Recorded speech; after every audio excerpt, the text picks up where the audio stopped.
Open the Retailio app and go to the Distributor section from the sidebar. You can see the list of mapped distributors.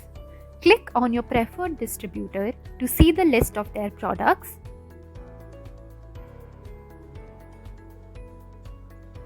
Click on Unmapped tab to see the list of unmapped distributors. You can search for any distributor by typing the name in the search bar. Click on the Add button to map to a distributor and add the party code given by the distributor and click on Send Request. Confirm the details and click on OK, I got it. You will receive a notification once the mapping is completed successfully.